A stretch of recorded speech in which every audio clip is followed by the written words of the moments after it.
ও বৌদি, আমি কি কিছু ভুল বললাম? তুমি ভাবো, এই বাড়িতে এবার একটা উত্তরাধিকার আসা উচিত। বুঝতে পারছো তো? হ্যাঁ, হ্যাঁ, বুঝতে কেন পারবো না? তুমি যা বলছো আমি সবটাই বুঝতে পারছি। তুমি যা বলছো খুব দরকারি কথাও বলছো, আমি জানি। কিন্তু দেখো শ্রেয়া যদি না চায়, আমি ওকে কি করে জোর করব বলো তো? উমা, জোর করবে না কি গো?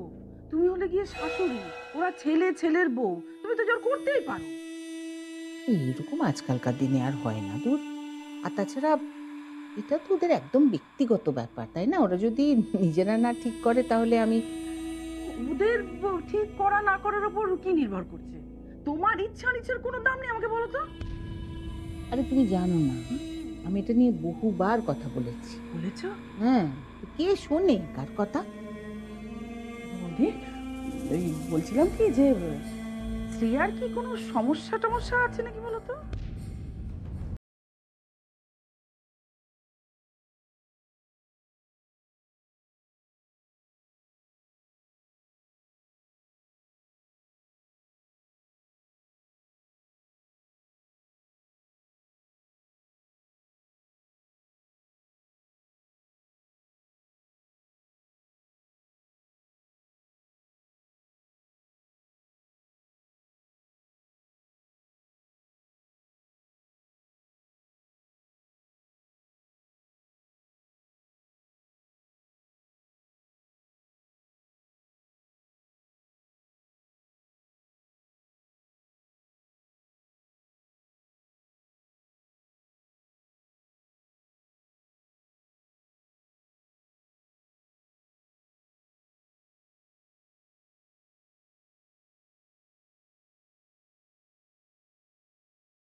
এসো এসো এসো।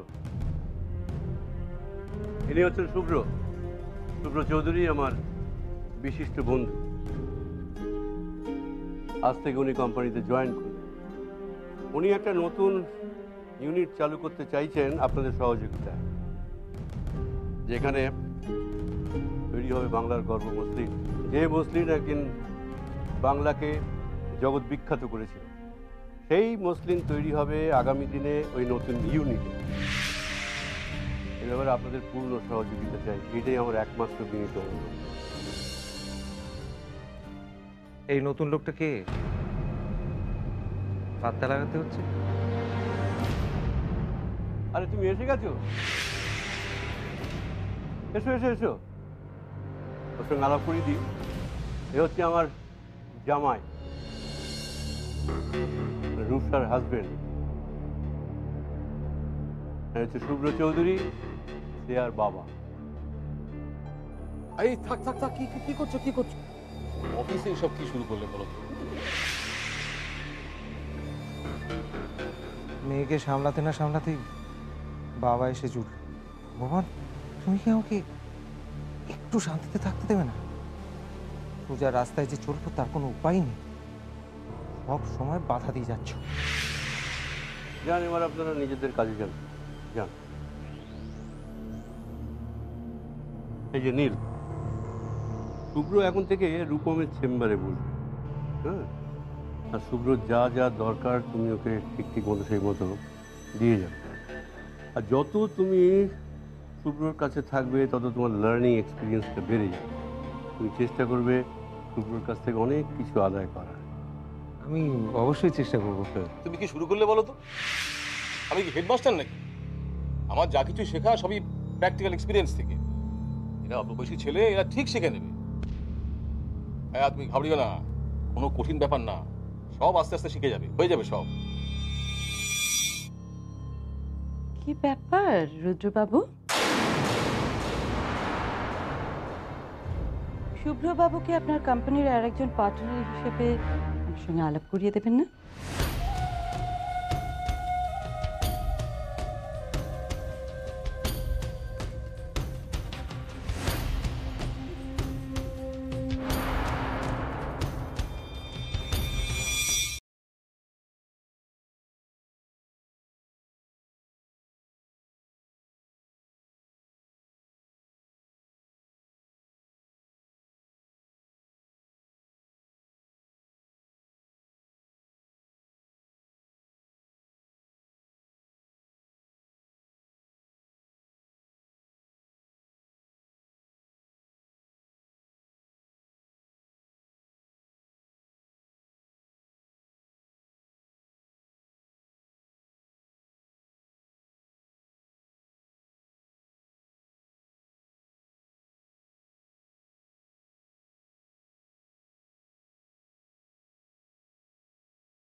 বাবা মেয়ের মতো না, তাহলে কি মা ছেলে? তার থেকেও বেশি। আসলে আমরা দুজন দুজনের ওপর কতটা নির্ভরশীল তোমাকে আমি বলে বোঝাতে পারবো না, জানো তো রূপা।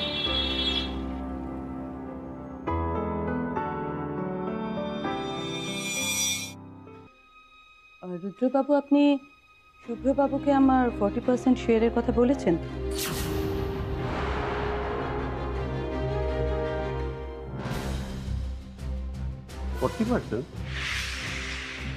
কিসের 40%? ও মাই গড, আপনি আমাদের ডিলটার কথা ভুলে গেছেন দেখছি। তাহলে তো সবার সামনে আমাকে আবার সব কথা মনে করিয়ে দিতে হয় আপনাকে। আমার মনে হয় মসলিনের পেটেন্টটা তো আপনি খুব তাড়াতাড়ি শুভ্রবাবুর কাছ থেকে হাসিল করে নিতে পারবেন। ইচ্ছে তো সেরকমই আছে। তাহলে তো হয়ে গেল। আমি মুখ বন্ধ রাখবো, কিন্তু তার জন্য আমার ডিমান্ড আছে। প্রথমত, মসলিনের বিজনেসের লাভের 40% আমার। ওকে মিসেস সরকার, আই এগ্রি। না, বলছি মিসেস সরকার, আজকে সুব্রত চৌধুরী তো প্রথম দিন, তাই ওকে আমার কিছু বোঝাবার আছে, কিছু জানানোর আছে। যদি আর একদিন। কিন্তু আমার যে কিছু কথা বলার আছে সেটা পরে একদিন করলে হয় না? এই মহিলার উদ্দেশ্যটা কি? কি চাইছেন উনি? রুদ্রমিত্তিরও যেন ওনার সামনে নিচু। মনে হয় খুব পাকা খেলোয়াড়। দাদা, তোমার সঙ্গে আমার কিছু ব্যক্তিগত কথা আছে, এসো।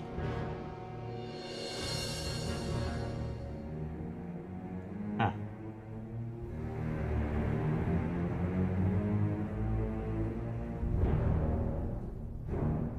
রুদ্রমিত্র কেন যাওয়ার আগে প্রমীলা সরকারের পারমিশন নিল? অনেক বড় ধাঁধা আছে এর পেছনে। মহিলা সরকার যে তোমার কোম্পানির শেয়ার হোল্ডার, এটা তোমার আমাকে আগে জানানো উচিত ছিল। দেখো ভাই, তুমি হচ্ছে আমার কোম্পানির পার্টনার। তোমার কাছে আমি সব গোপন করব কেন?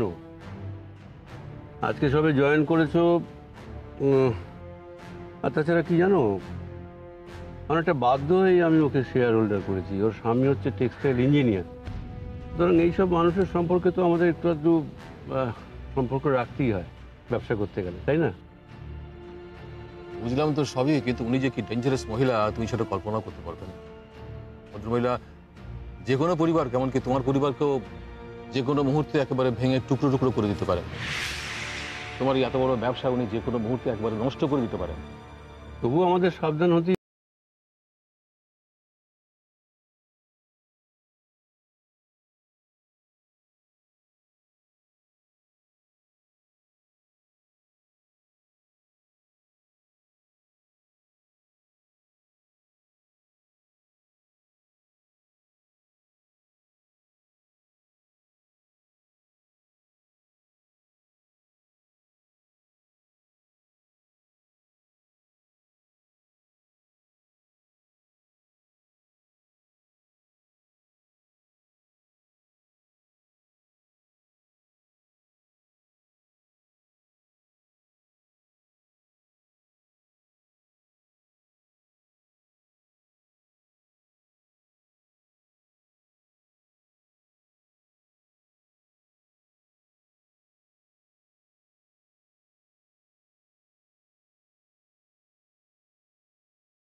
ম্যাম, একটা কথা ছিল, আপনি আমাকে চিনেন কি করে?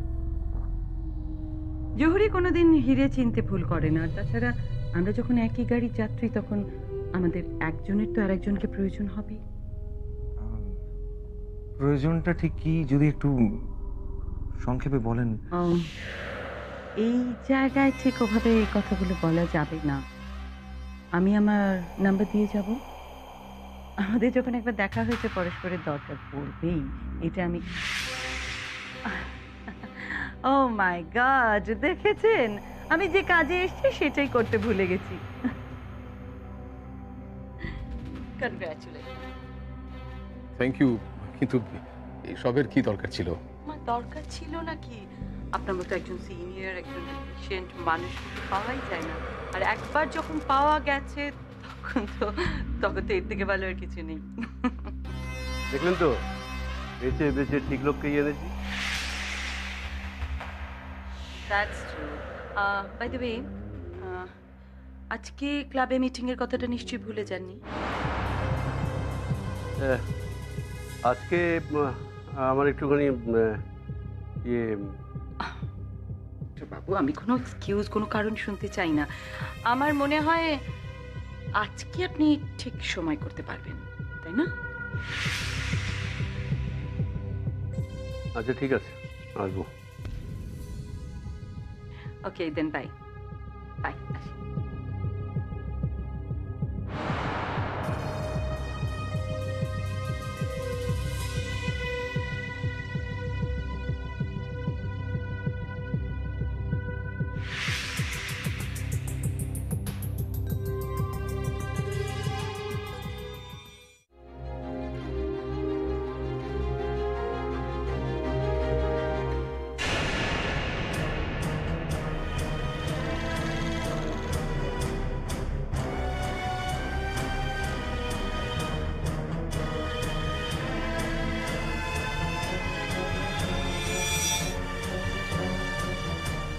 প্রমীলা সরকার, উনি অফিসের সামনে কি করছে?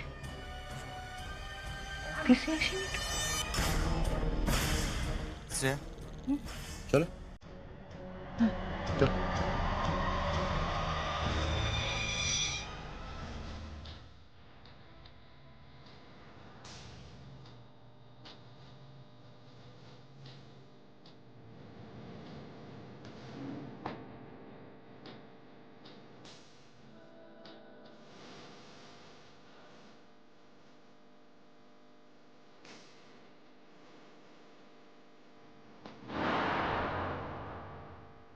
আচ্ছা, মুশকিল তো। রাখলোটা কোথায় জিমলি?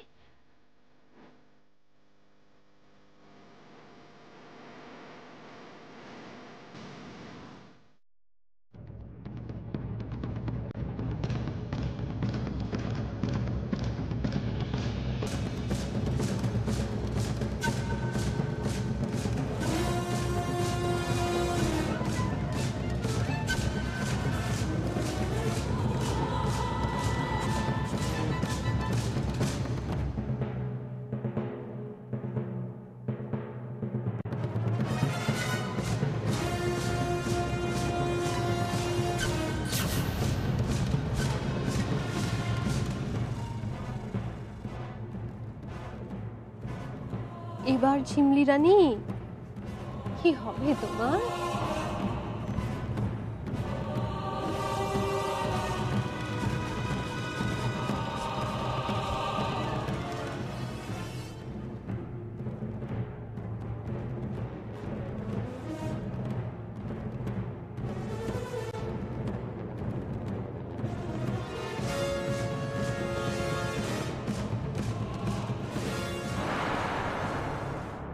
আরে এসো এসো, এই দেখো আবার দাঁড়িয়ে রইলো।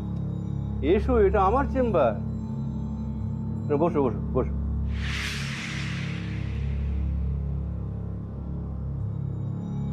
কোনো রকম হেজিটেট করবে না, ফ্রিলি কাজ করবে। আর যখনই তোমার অসুবিধা হবে জাস্ট মেক এ কল, ব্যাস। হ্যাঁ, এই নাও, এটা ধরো ধরো।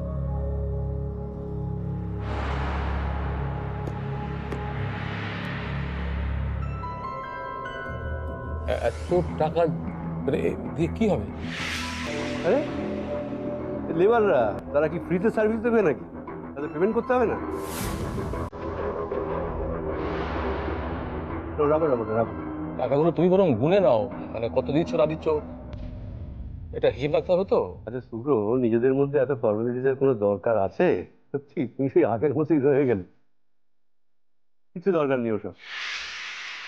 বসে বসে ওটা নিয়ে থাকো।